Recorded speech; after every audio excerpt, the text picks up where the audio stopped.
Very good morning guys. आज जो हम करने वाले हैं वो यूजीसी नेट एजुकेशन पेपर 2 की यूनिट 4 करने वाले हैं।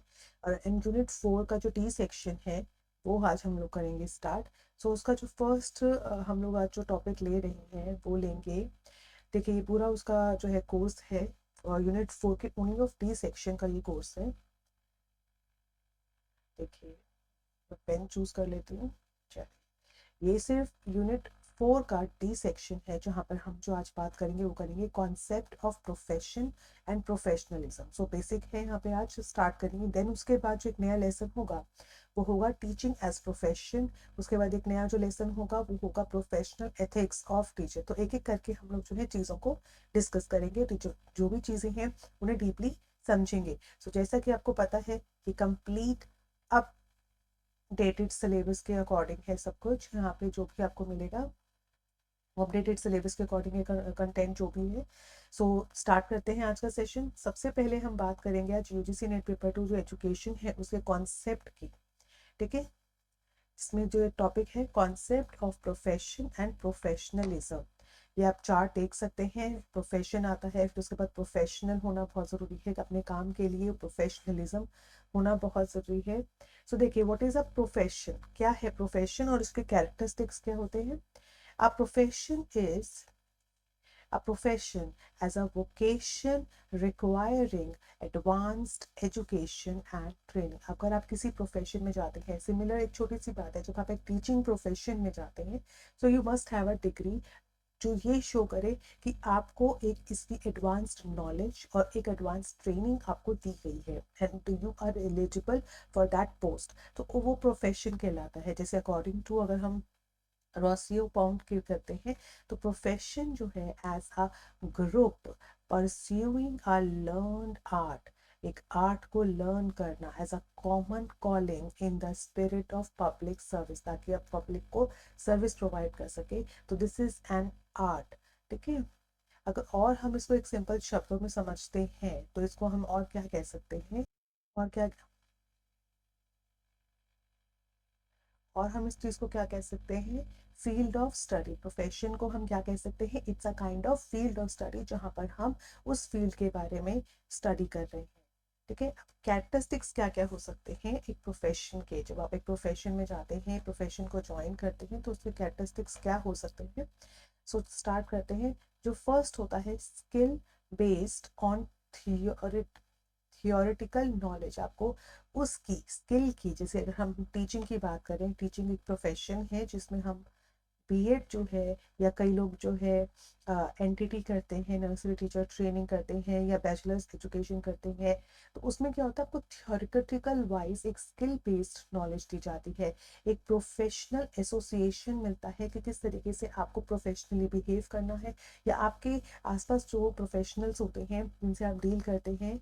एक्सटेंसिव पीरियड होता है ना, यहाँ पे आपको एक ट्रेनिंग पीरियड भी दिया जाता है, आपको एक प्रोफेशनल, आपको एक स्किल की थ्योरेटिकल नॉलेज भी दी जाती है, प्रैक्टिकल नॉलेज भी दी जाती है। टेस्टिंग ऑफ कॉम्पिटेंसी, जो अब आप माइक्रो टीचिंग करते हैं तो आपकी हर एक जो स्किल है उसको क्या किया जाता है, कॉम्पिटेंसी को टेस्ट किया जाता है। एक इंस्टीट्यूशनल भी ट्रेनिंग दी जाती है, आपको एक नए स्कूल में ट्रेनिंग पीरियड भी मिलता है ना।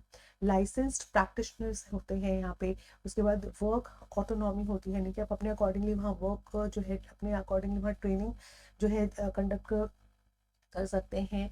Code of professional ethics and conduct, मतलब कुछ कोड्स बने होते हैं कि आपको प्रोफेशनली ड्रेसअप है या प्रोफेशनली आपको इतने से इतने टाइम पे टीच करना है। सो एवरीथिंग इज यहाँ पे कोडेड होता है। आपको प्रोफेशनल एथिक्स के साथ रहना पड़ता है। चाहे टीचिंग नहीं, और भी प्रोफेशन होते हैं। जब अगर आप एग्जाम्पल लेते हैं जैसे मैनेजमेंट जो होता है, मैनेजमेंट जो कोर्स पढ़ते हैं लाइक एमबीए जो कोर्स पढ़ते हैं, उसमें भी ये सब होता है। प्रोफेशनल्स होते हैं वो लोग, किसी कंपनी में जाके उन्हें ट्रेनिंग भी मिलती है for 6 months for year, depends on the course.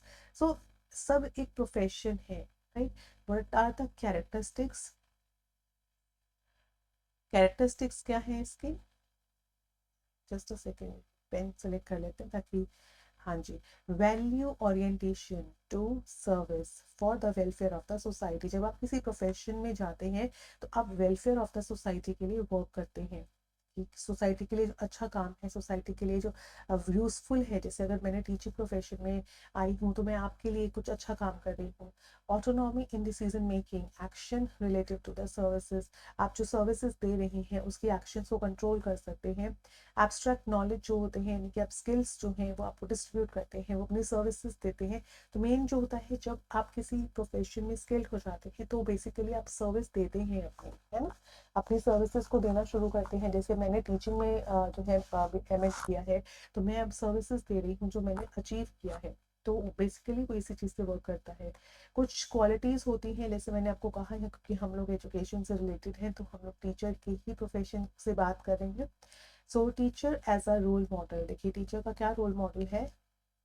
Teacher एक अच्छा रोल मॉडल प्ले करती है। Know people can rise above the level of its teacher, ये एनपीई के अकॉर्डिंग, यानी कि नेशनल पॉलिसी ऑफ एजुकेशन जो है उसके अकॉर्डिंग कहते हैं कि ऐसा कोई इंसान नहीं है, कोई पीपल नहीं है जो एक टीचर के दर्जे को उसके ऊपर जाता हो।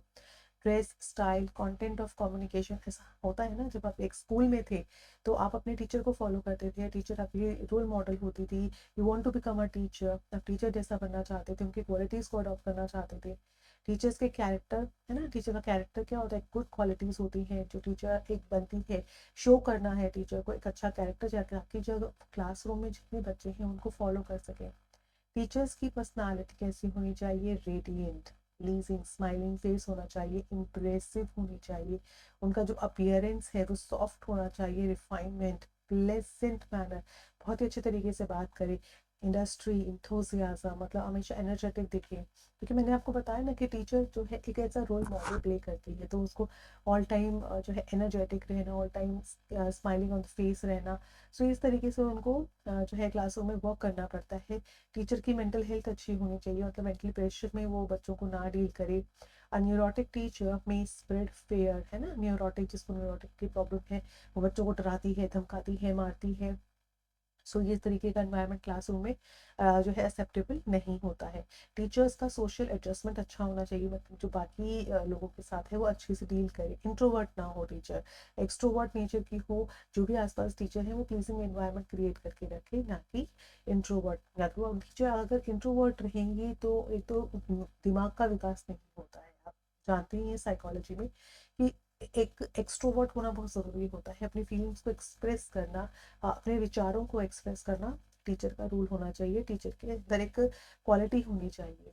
उसके बाद है यहाँ पे टीचर्स प्रोफेशनल एफिशिएंसी, यानी कि टीचर क्या होनी चाहिए, प्रोफेशनली एफिशिएंट होनी चाहिए, कि जिसे अपनी नॉलेज की फुल जो है ज्ञान होना चाहिए। ट्रू डिवोशन होना चाहिए अपने टीचिंग के लिए, मास्टरी होनी चाहिए अपने सब्जेक्ट में, and fair knowledge of current affairs. ये आपको इसलिए बताया गया है क्योंकि टीचर जो होती है, टीचिंग जो एक प्रोफेशन होता है, तो एक प्रोफेशन की क्या, एक टीचिंग प्रोफेशन की क्या क्या क्वालिटीज़ हैं जो उसको फॉलो करनी है या उसके अंदर होनी चाहिए, इसलिए हम पढ़ रहे हैं। टीचर्स का अकेडमिक प्रोफेशनल की ट्रेनिंग उसको मिलनी चाहिए, अकाउंटेबिलिटी होनी चाहिए कि टीचर कितनी अकाउंटेबल है, कितनी उसको मैनेज कर सकती है प्रॉपर तरीके से, ठीक है। यस, अब टीचर का है प्रोफेशनलिज्म। टीचर प्रोफेशनलिज्म, क्योंकि हम वर्ड्स कर रहे हैं, इंट्रोडक्शन कर रहे हैं, तो ये है प्रोफेशनलिज्म, है ना। टीचर का प्रोफेशनलिज्म क्या होता है, is defined as the knowledge, skills, practices that teachers must have in order to be effective educators। एक टीचर की प्रोफेशनलिज्म कैसा होता है, उसके पास नॉलेज, उसके पास स्किल, वो उसके पास प्रैक्टिस, ये तीनों चीजें होनी चाहिए। The report focuses on lower secondary teachers in different education systems and looks at the cross-cultural differences in teacher professionals। जैसे प्रोफेशनल अगर आप एक्शंस कहेंगे कौन कौन से होने चाहिए, professional values and personal commitment. Personal देखिए, मैंने जैसे आपको बताया कि अगर आप टीचिंग प्रोफेशन में है तो आप खुद से एक कमिटमेंट करते हैं कि आप गुड सर्विसेज देंगे सोसाइटी को, आप टाइमली सर्विसेज देंगे, आप ऑनेस्टली सर्विसेज देंगे, तो एक आपका पर्सनल कमिटमेंट हो जाता है विद द प्रोफेशनल, है ना। सेकेंड है प्रोफेशनली स्किल्ड हो जाते हैं, एबिलिटी गेन कर लेते हैं, है ना। उसके बाद है प्रोफेशनल नॉलेज हो जाती है, आपको अंडरस्टैंडिंग हो जाती है कि how to behave with the professionals. So ये सब क्वालिटीज़ हैं। बाकी अगर जो आप बात करेंगे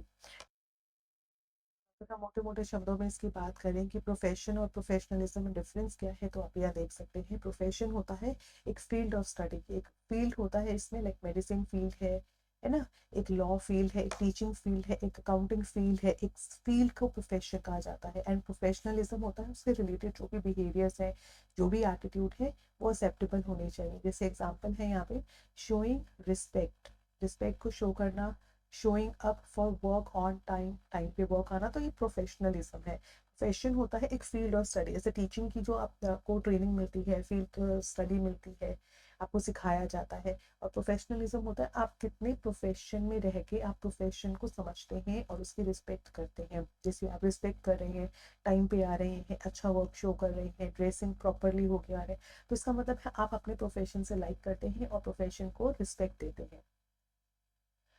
profession in teaching needs to have what, NCF के अकॉर्डिंग एक प्रोफेशनल जो होता है उसको एक परफॉर्मेंस देना होना चाहिए, अच्छा परफॉर्मेंस परफॉर्मेंस दे, कॉम्पिटेंट होना चाहिए और कमिटमेंट होना चाहिए। बहुत बढ़िया चीज़ें हैं, तो आप इनको PCC की फॉर्म में जो है शॉर्ट में लिख सकते हैं। जैसे यहाँ पे बोला है ना ट्राइंगल में, कमिटमेंट होना, किसके लिए कमिटमेंट होना जरूरी है, प्रोफेशन के लिए, है ना, कि अगर टाइमली आना, आप कमिटेड हैं, टाइमली आना, अच्छे से बिहेव करना, और जितनी नॉलेज ज्ञान है अच्छे से क्लासरूम में डिलीवर करना, कॉम्पिटेंट होना अपने सब्जेक्ट में, है ना, जो उसका जैसे लाइक मैथ्स सब्जेक्ट है उसमें मैथ्स में मास्टरी है होना उसको ज़रूरी है। ऐसा नहीं है कि क्लासरूम में खड़ी होकर कुछ भी पढ़ाया जा रही है, नहीं, कॉम्पिटेंट होना एक ज़रूरी है, तभी वो अपने प्रोफेशन की रिस्पेक्ट कर पाएंगे। परफॉर्मेंस देना बहुत अच्छे से ज़रूरी है, ऐसा नहीं है आपने डिलीवर किया हो गया काम, नहीं, try to be a new things, अच्छी कोशिश कीजिए नई नई चीज़ों को ट्राई करने की, ताकि बच्चों के जो दिमाग में अच्छा असर डाले। तो इस चीज़ों से जो प्रोफेशन होता है ना उसमें तीन चीज़ें ज़रूरी होती है, commitment, competence and performance, according to the NCF 2019। Now 5 areas of commitment यहाँ पे बोला जाता है, लाइक लर्नर की कमिटमेंट बोला ना जैसे पीछे, अब हम एक एक करके बात पढ़ेंगे इसमें कि कॉम्पिट जो इसमें ये देखिए, ये पढ़ा है ना भी परफॉर्मेंस, कॉम्पिटेंस और कमिटमेंट, तो यहाँ पे हम पढ़ रहे हैं कि कॉम्पिटेंट जो ये कमिटमेंट है वो किसके लिए होना चाहिए, कमिटमेंट होना चाहिए, देखिए लर्नर के लिए, कि हम लर्नर्स के लिए कमिटेड होने चाहिए, कि हम लर्नर जो है उनको अच्छी नॉलेज देंगे सोसाइटी के लिए, कि हम एक अच्छा फ्यूचर में जो है एक अच्छा प्रोडक्ट यानी कि बच्चों के रूप में एक अच्छा लर्नर जो है एक भेजेंगे। प्रोफेशन के लिए आपको होना चाहिए टाइमली जो है अपने क्लासरूम में आना, टाइमली वर्क करना, ये सब एक्सीलेंस शो करना, अच्छा काम शो करना, एंड बेसिक ह्यूमन वैल्यूज़ के लिए कि आप अच्छे से बिहेव करेंगे, जो भी ह्यूमन वैल्यूज़ हैं उसकी रिस्पेक्ट करेंगे। तो ये था कमिटमेंट के लिए। नाउ कॉम्पिटेंस के लिए, ठीक है ना, जैसे तीन चीजें बताई थी ना मैंने आपको PCC में, तो अभी हमने क्या पढ़ा था यहाँ पे पीछे, कमिटमेंट। अब हम पढ़ रहे हैं कॉम्पिटेंस। कॉम्पिटेंस का होता है कंटेंट रिलेटेड, उसको evaluation, teaching learning methods, curricular अच्छा होना चाहिए, मैनेजरियल एक्टिविटीज़ अच्छी होनी चाहिए, जिससे कि क्लासरूम में रिलेशंस अच्छे होने चाहिए, प्रॉपर तरीके से प्लानिंग होनी चाहिए, ऑर्गेनाइजेशनल होनी चाहिए, एंड पेडागोजिकल होता है कॉन्टेक्चुअल, कंसेप्चुअल एंड ट्रांजेक्शनल। सो ये तीन एरियाज हैं किसके, कॉम्पिटेंस के, जो कि शो होने चाहिए टीचर के अंदर। इतना डीपली नहीं आता है बट यू मस्ट नो कि कॉम्पिटेंस क्या होता है। And then last performance, performance कैसे 5 एरियाज में परफॉर्मेंस शो करना भी बहुत ज़रूरी है। जैसे फर्स्ट क्लासरूम में, है ना, क्लासरूम में अपनी परफॉर्मेंस अच्छी होनी चाहिए टीचर की। देन इंस्टीट्यूशनल लेवल पे, इंस्टीट्यूशन के प्रॉपर लेवल पे भी टीचर जो है अच्छे से अपने आप को प्रेजेंट करे।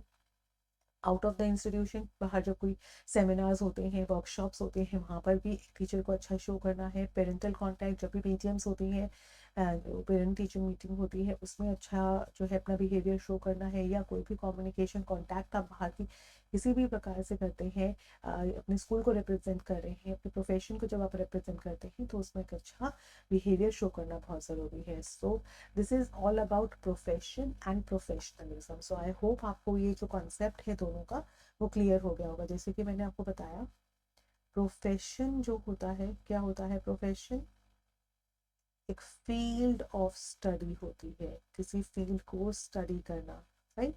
एंड जो प्रोफेशनलिज्म होता है, प्रोफेशनलिज्म क्या होता है, तीन चीजें होती हैं इसमें। पहला परफॉर्मेंस अच्छी देना, है ना, तभी आप प्रोफेशनलिज्म कहलाएंगे। उसके बाद कमिटेड होना अपनी जॉब के लिए, उसके बाद जो है कॉम्पिटेंट होना। तो ये तीन चीजें प्रोफेशनलिज्म में है। सो आज के लिए इतना ही। So thank you so much. I hope आपको प्रोफेशन और प्रोफेशनलिज्म क्लियर हो गया होगा। So don't forget to share it और सब्सक्राइब ज़रूर कर दीजिए ताकि जो भी कमिंग अप लेसन्स होते हैं वो आपको मिल जाए, आपको पता लग जाए कि ये लेसन्स अपलोड हो चुके हैं। सो उसके लिए सिर्फ आपको एक बेल आइकन दबाना है जो सब्सक्राइब साथ में होता है। सो thank you so much, have a nice day, good day, पढ़ते रहिए।